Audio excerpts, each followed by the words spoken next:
Welcome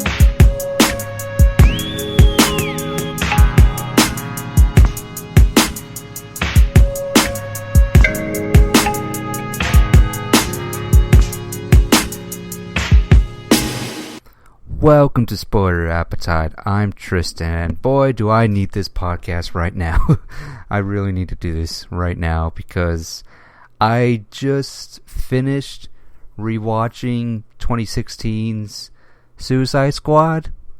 The only reason why I did that because I did a little voting poll on my Instagram, and I basically posed a question since I watched the Zack Snyder DC trilogy, should I go back and rewatch 2016's Suicide Squad? And sure enough, everybody was like, yes.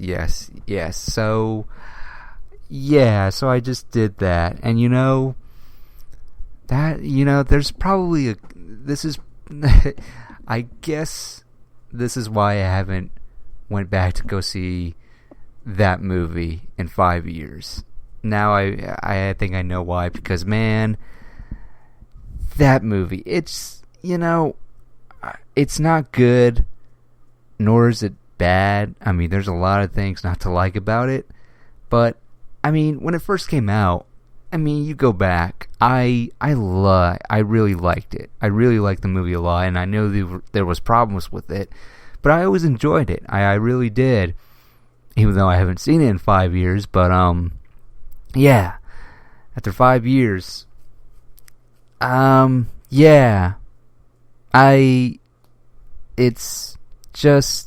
sort of nothing at the end of the day, I mean, I know the whole story behind it, that, this movie was basically, the version we got was edited by a trailer company or whatever, and will we ever see the actual version that David Ayer wanted to do? I mean, who knows? But I don't know if, with all these extended scenes with Joker and all this other stuff we didn't see, I don't know if it's going to make it better.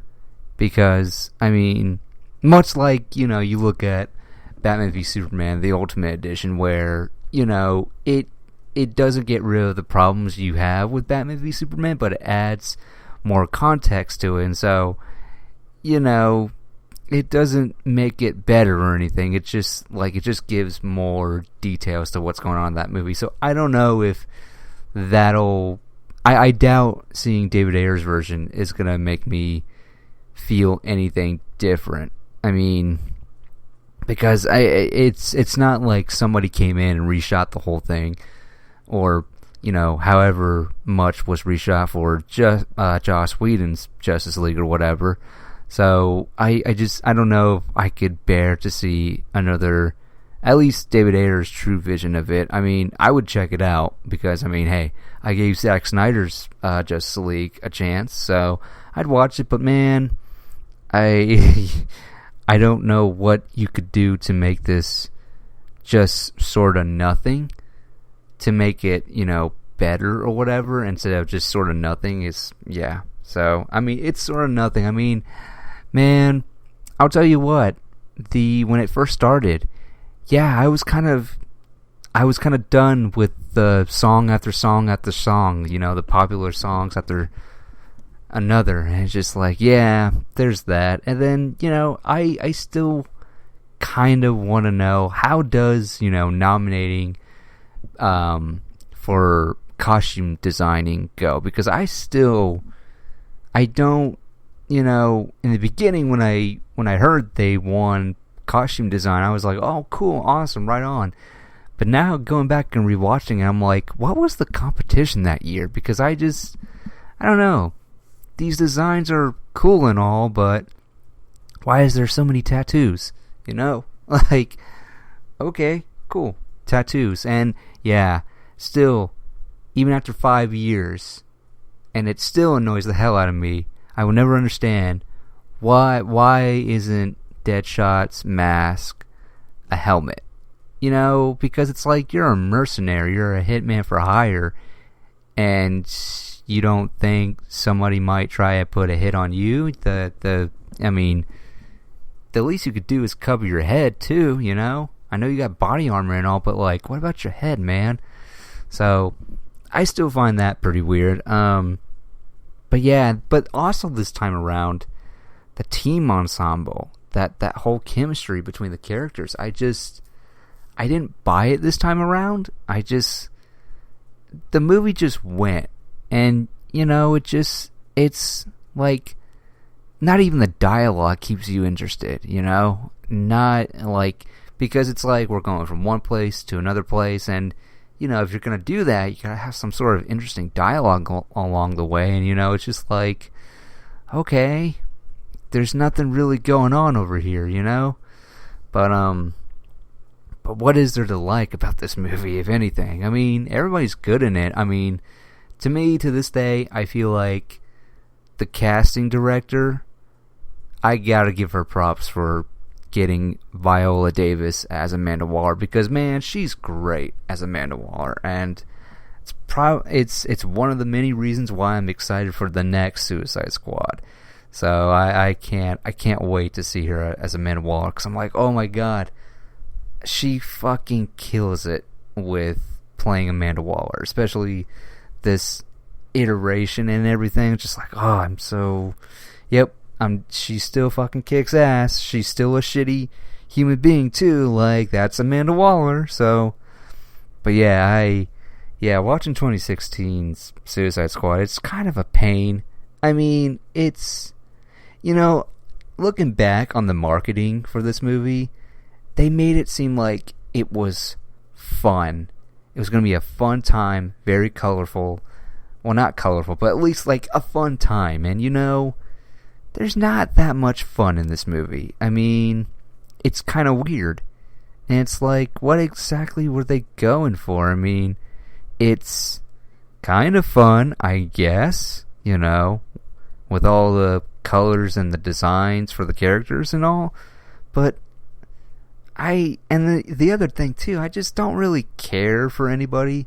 I don't care for any of the characters in this movie at all. It's just like, okay, I care about the characters in the comics, but for what you're showing me on screen, why should I care about any of these characters other than Floyd Lawton? Because it's like, okay, you know, I can latch onto, you know, character wants, you know, the best for his daughter and all that stuff, and it's just like, he's the only character I care about. I don't give a shit about Rick Flag and June Moon or whatever.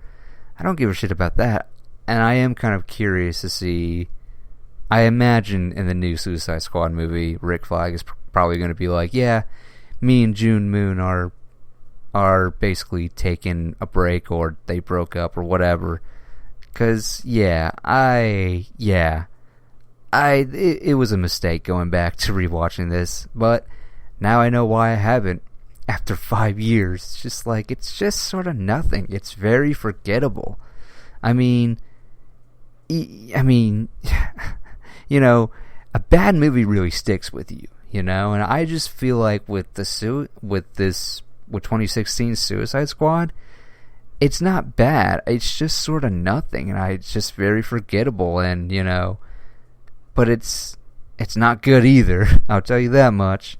And it's just like, yeah, you know, I still feel like, and I still feel like, you know, the best Suicide Squad movie you're gonna see is the animated movie, Suicide Squad: Hell to Pay. It's a great story, and the cast of characters, the ensemble is just great, and you know, yeah, that's the best Suicide Squad movie that I've seen so far.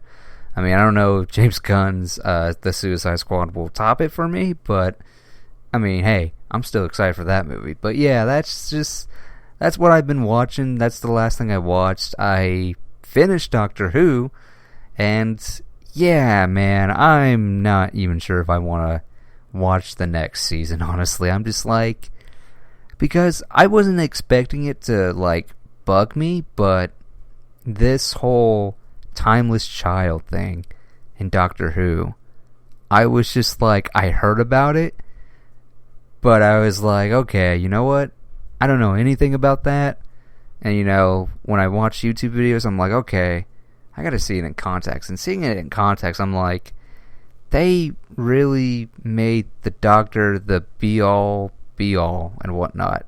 Because, I mean, the Doctor was always just some, Time Lord that just wanted an escape and wanted to travel the world and whatnot. He wasn't, special. He was just a Time Lord that wanted to explore other things out there. And the fact that, now they made it to where he's basically the building block of what makes Gallifrey or Time Lords the way that they are. And it's just we're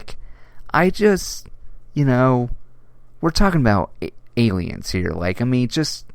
Just could have rolled with it or whatever. And the fact that the Doctor is probably from a different universe, that's cool and all, but the fact that the Doctor is the reason why they have regeneration and all this stuff, it's I don't like that. I really don't like that at all. So it's just that kind of just rubbed me the wrong way. I mean, it was kind of bad enough that I was just feeling at least with, what was it, season 11, where it just felt too, PC for me, and I don't mind wokeness and PC or whatever, but with Doctor Who, it just didn't really, it doesn't mesh well, honestly, it really doesn't. I mean, yeah, there is, wokeness in it, but it's not, spoon-feeding you or anything like that, and I love Jodie Whittaker as the Doctor, I really do, but I'm just this whole PC thing is just I don't really dig it at all. But I will say I'm glad season 12 wasn't as bad as season 11 was. And so, but yeah, after the whole timeless child thing, I'm just yeah, I think I'm done with Doctor Who, honestly.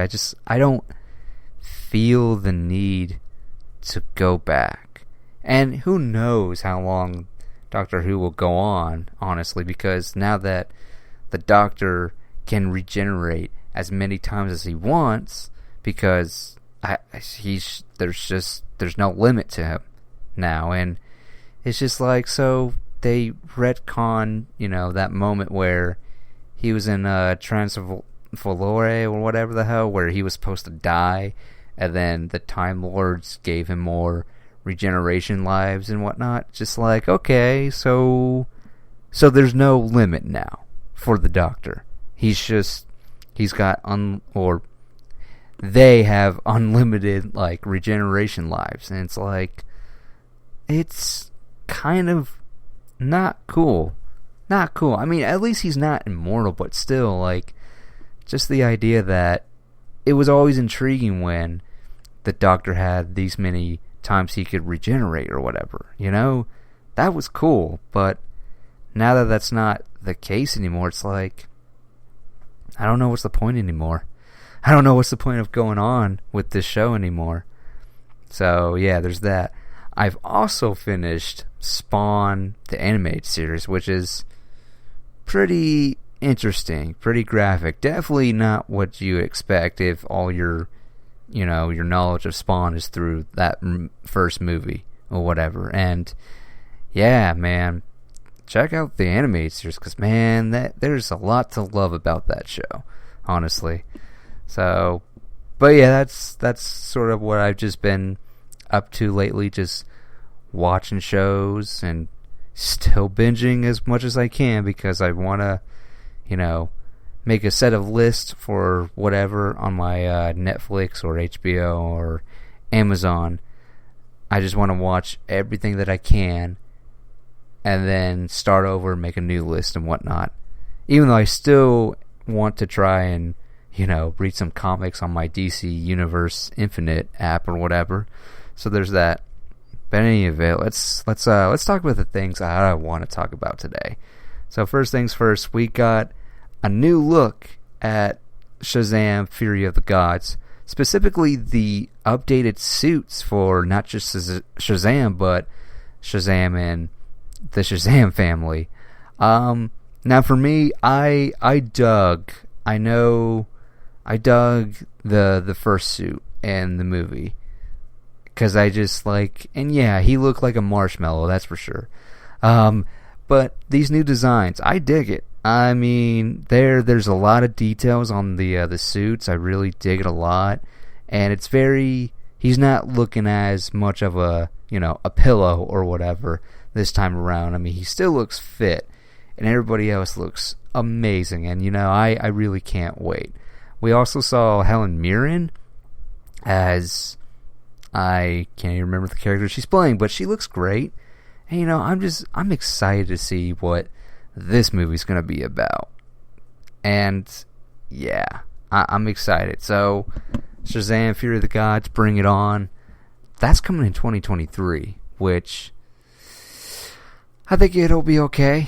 I think I can last that long. Then again, looking into 2022, there's a lot of DC and Marvel movies coming out, and I am super thrilled to see, honestly. So, yeah. Speaking of set photos, we got our first look at Supergirl. What's her name? Sasha Cornell? Or I'm just going to look it up because I can't remember her name now. Yes. Yeah, okay. Sasha Callie, I think that's her name, who's our Supergirl, and we got our first look of her in the suit and her design and everything. Short hair, and I gotta be honest, I am so glad they didn't go with the traditional look for Supergirl. I really like this design. Now, from what I've seen online, this design is heavily influenced from the Injustice comic. I imagine it's the prequel comic to Injustice 2, which I dig. I really like it a lot. And I also love the fact that the S is very Man of Steel. And I just like, seeing that symbol again. The Man of Steel crest is just like, so great. And we also got our first look at Michael Keaton as Bruce Wayne / Batman. First things first, I gotta say, the car he drives or whatever when he's out and about as Bruce Wayne, man, I want that car. I've never seen a sexier car than that, other than Dean Winchester's Impala 67 car. But yeah, Michael Keaton as Bruce Wayne. And, I'll be honest, I kind of wish they just let him have his natural hair, He's basically bald or whatever. You know what? I don't mind a bald Bruce Wayne. What's wrong with a bald Bruce Wayne? Come on now. So, but yeah, I'm so excited to see what this movie's gonna be. I'm just, again, I already speculated my theory of what the story could be, and if it's not that, hey, I'll be fine with it. But yeah, and I'll address it. I didn't want to talk about it, but there is possibly a rumor that Michael Keaton as Bruce Wayne, he will be the Nick Fury of the DC shared cinematic universe or whatever. And I'll be honest, I still don't like that idea. I really don't. I'm just like, okay, yeah, you're doing two different Batmans in two different universes, but it's like, what's the... I don't know. I don't know. For me personally, I'm just, yeah. And then, of course, if we get that, that means, yeah, they're probably going to do Batman Beyond, which, again, not a fan of Batman Beyond, but if it happens, cool. Like, I'll see it, but then again, like I said, Batman Beyond was never my thing.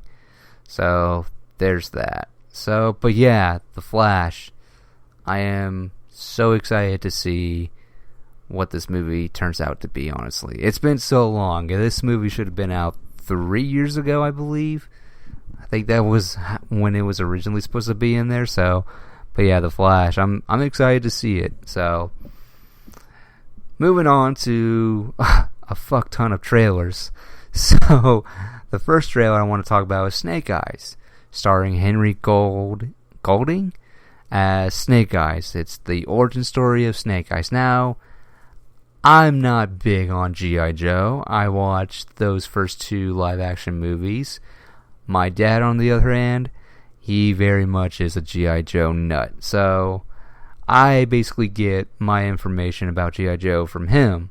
And from what he's told me, it's like, it seems like it's all pretty much there. The basics are there. Now how he becomes Snake Eyes and why we never hear him talk or whatever, will they show that? Probably not, since you got Henry Golding as Snake Eyes. I don't think they're going to make him mute this time around with this iteration or whatever. And you know what? That's fine. I mean, you got to do what you got to do.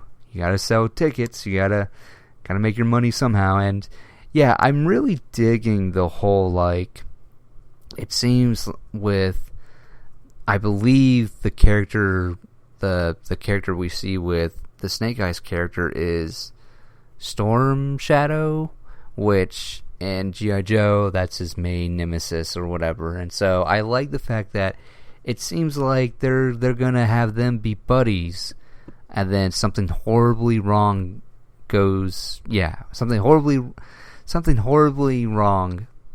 I can't even talk today. Something bad happens, and it starts this feud between Snake Eyes and Storm Shadow. So very curious to see how that goes. I mean, and then also I like the fact that Cobra is in this.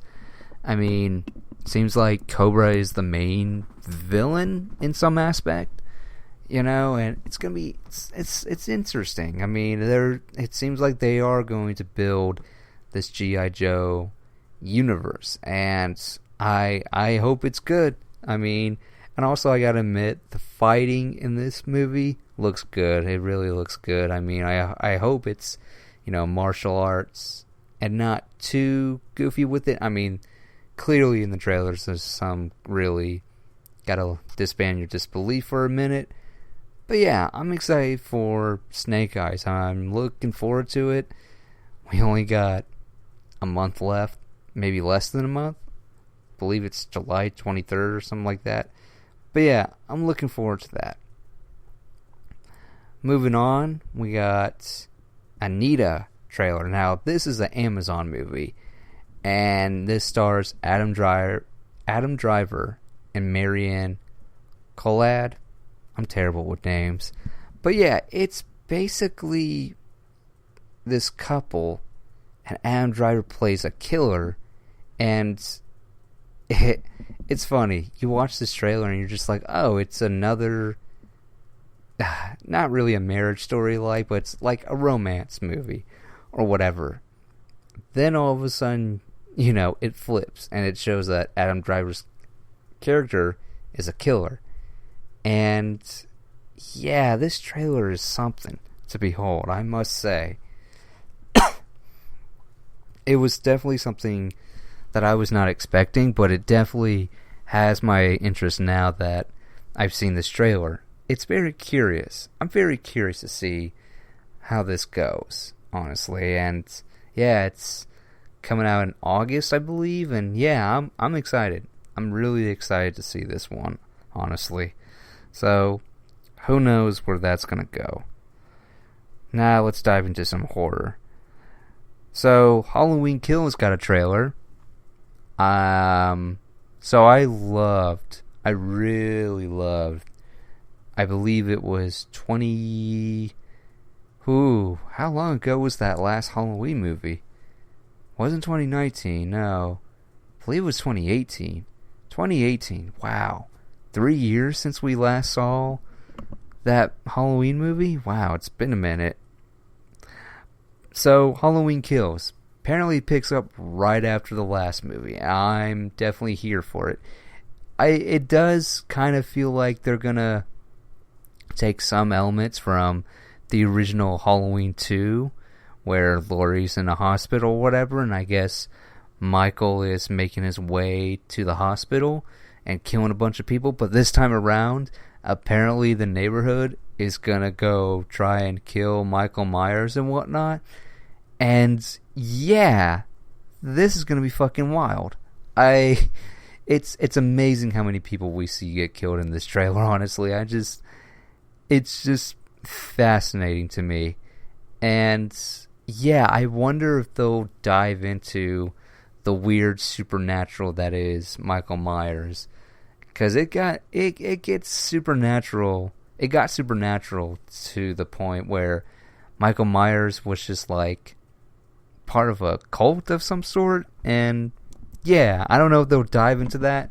I mean, truly what made the last Halloween movie great was the fact that it was grounded just a bit or whatever, even though it's kind of hard to imagine this, God, I imagine Michael would be in his 70s or whatever, this 70-year-old man somehow killing all these people and whatnot. It's kind of hard to believe, but you know what? Sometimes with most movies, you just gotta suspend your disbelief, and you know what? I'm here for it. I really am here for it. So I'm excited. I cannot believe it's coming out this year. And yeah, I'm looking forward to it, honestly. Halloween's definitely my favorite horror franchise, I guess you could say. I mean, yeah, there's been some shitter ones, like, God, what was the one? I think it's called Halloween Resurrection. That's terrible. Halloween, Halloween Resurrection, Halloween the Cursed something or whatever. Basically everything after basically H2O. And God, I think there's even one before H2O that's just shitty and I haven't even seen it. So there's that. And then, but then again, maybe I should go back and rewatch the classic Halloween movies, see if I still like them and whatnot. Because I know there's a lot of weird stuff in it, honestly, and yeah, I should probably do that sometime. But I know I won't see the Rob Zombie movie, Halloween movies, because I'm just like, I don't know. Something about, I like Rob Zombie as an artist, but I mean, he can stick to music. Him doing movies, I don't know why, but every time I see a trailer for a Rob Zombie movie, I'm just like, yeah, I don't know. I don't know about this. But then again, maybe I should give his movies a chance. But in any event, Halloween Kills, I'm definitely looking forward to it. Staying on the topic of horror, we got a new Candyman trailer.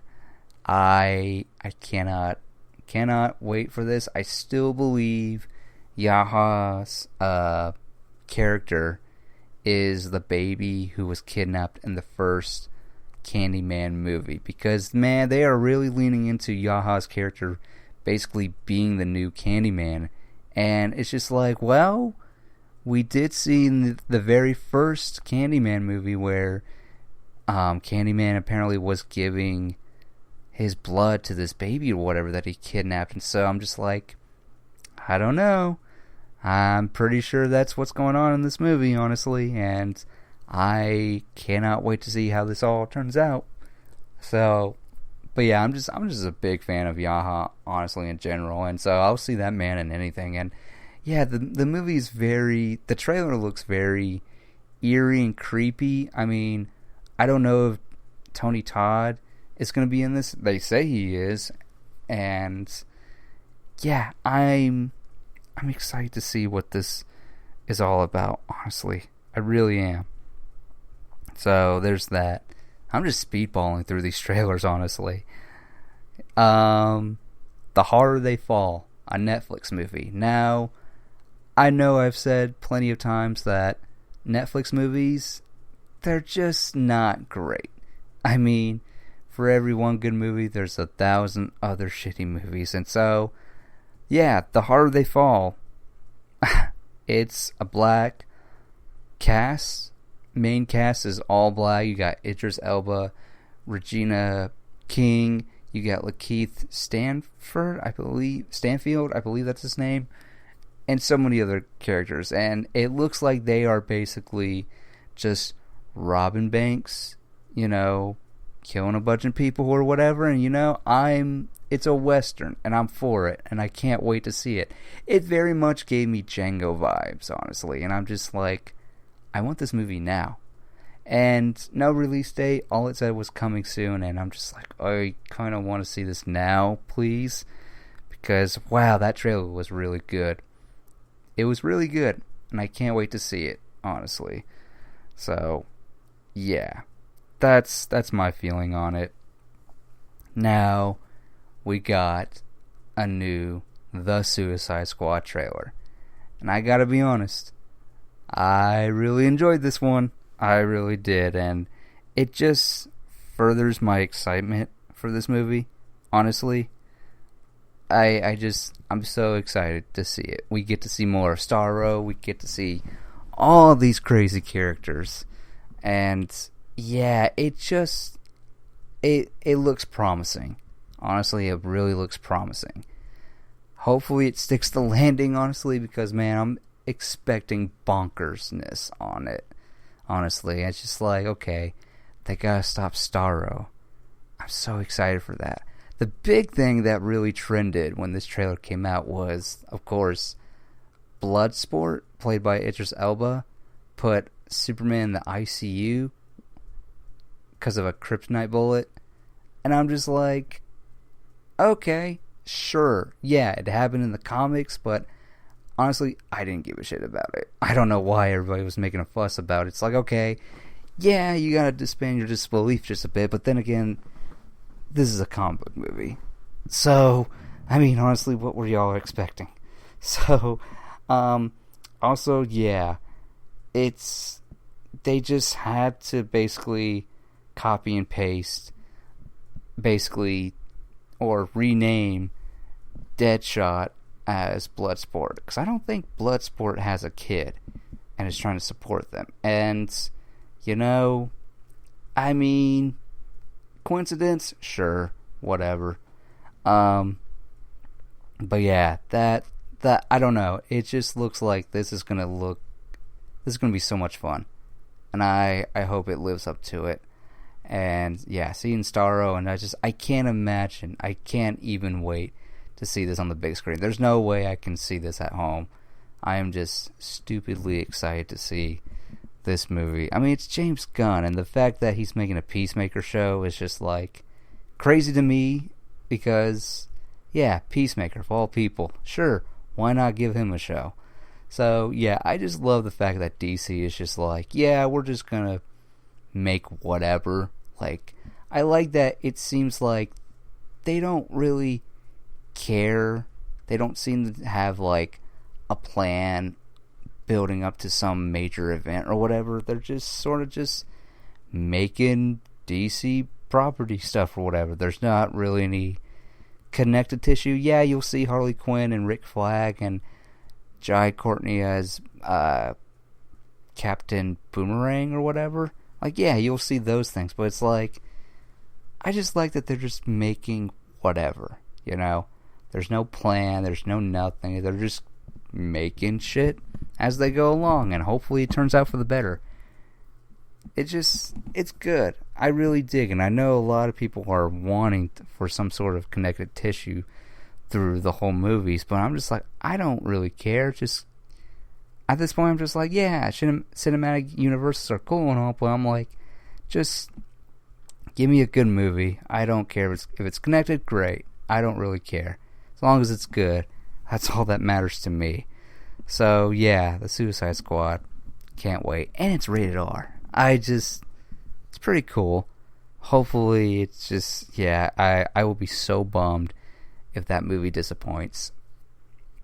I wouldn't even know what to say, because I really like James Gunn as a director. Granted, my only exposure to his stuff is, or his directed stuff, is really Guardians of the Galaxy, honestly. And so yeah, I think I need to book some James Gunn movies or whatever.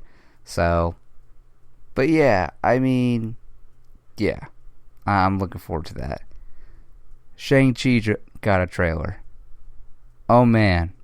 First things first, let's get this out of the way. The Abomination is fighting Wong in a cage match. Oh my god. I cannot believe we're about to see Abomination again. It's been, oh my god, how long has it been? God, when did The Incredible Hulk come out? I think it was like 2008. So yeah, we haven't seen Abomination in 13 years. Wow. And we're going to see him again, or at least Tim Roth, in the She-Hulk. But the fact that we get to see Abomination, and I don't expect this to go on for long. This is going to be a quick scene of the Abomination kicking Wong's ass, apparently. So it's going to be a nice little tease or whatever. So yeah, I'm excited. I really can't wait to see Shang Chi. But the main thing I like about this trailer, I really am digging the whole it's a father versus son movie. And I really like that a lot. I also dig the fact that the rings are not ring fingers. You know, like, it's kind of nice. I like that it's, you know, these rings hold this sort of power to them. And yeah, man, I'm really digging it. And the fights look great. And apparently, I just learned this today, but the dragon we see under the water where Shang-Chi sees the dragon or whatever, that apparently is a tie-in to Iron Fist. And I'm just like, oh, so we could get some sort of Iron Fist reference. Now, yeah, there's no way in hell it's going to be the Netflix iteration of Iron Fist, because why would Kevin Feige do that? I mean, would he really want that baggage? I mean, if you're going to have Iron Fist, why not make it your Iron Fist that fits in the MCU or whatever? So, yeah, that I didn't know. But in any event, this father versus son kind of vibe, I'm really digging it, and I can't wait to see what happens, honestly. I really can't wait to see what happens. So, yeah, Shang-Chi, it's going to be a lot of fun. Now, last but not least, getting out of the trailers, let's talk about the main thing I really want to talk about. The Winchesters. This is a supernatural spin-off / prequel coming from Jensen and his wife Danneel Ackles. So yeah, the Ackles are going to be doing a supernatural prequel starring Mary and John Winchester. Now, I'm kind of conflicted on this one, I'll be honest, because you all know I've watched all of Supernatural, all 15 seasons. I don't know how I did it, but I like to think that I stuck around just because I wanted to see what Sam and Dean were up to this, every week. So, yeah, the Winchesters, having it be about Sam and Dean's mom and dad, John and Mary, I'm kind of torn. On the one hand, it's like, I feel like, every time they needed to give, they showed or told, some information about John and Mary, they would have, these episodes, and then, they sprinkled good enough information throughout the show about John and Mary, and it's just like, do we need any more? I mean, I just feel like we got enough. We got enough information about John and Mary, honestly. I mean, it's just like, I don't know if I want to see that. Then again, on the other hand, I'm like, okay, it's being narrated by Dean Winchester. Okay, that sounds cool. And then, just the idea of these young lovers getting to know each other through hunting the unknown. And, that's the other thing, too, about this show. The show cannot be, like, big scale or whatever. It's got to be very small scale and whatnot. And, because all they're doing is hunting ghosts or whatever. I mean, I don't think they ever ran into demons until after Mary dies or whatever. But yeah, I imagine this will pick up right after the episode where Mary makes a deal with Yellow Eye Demon or whatever to save John Winchester, to basically bring him back to life or whatever. I imagine it'll set like after that event. So yeah, and then of course it's like, yeah, we know where they end up or whatever, but I think there's I was literally looking it up, and apparently by the time Mary made that deal or whatever, and before, the time between Mary making that deal and Dean Winchester being born, there's a 5-year gap, and it's like, yeah, I mean, there's some stuff you could, like, tell, I guess. Why not? I mean, yeah, I feel like I would just watch it just for the fact that it's two lovers, getting to know each other, hunting things and whatnot. So, yeah, I don't really know how to feel about it. I'm kind of conflicted, but I'm not intrigued, so there's that. But yeah, that's really all I gotta say about that show and whatnot. And yeah, I pretty much rushed this whole podcast because it's 4 a.m. in the morning now. So it's a short episode, but generally it's always a short episode when I'm doing it solo. So, but hopefully, by the time Loki wraps up, I will have the great Jonathan Barry on the show to talk about that. And yeah, notice how I wasn't gonna mention about Loki and how my thoughts are on it. I feel like, you know what, maybe I'll save that whenever me and Jonathan watch all of it. So yeah, so look forward to that. In the meantime, thank you guys so much for listening. If you want to follow me on Twitter, it's at Alexander_Thorpe. And yeah, so once again, thank you guys for listening. I'm Tristan, and you've just been spoiled.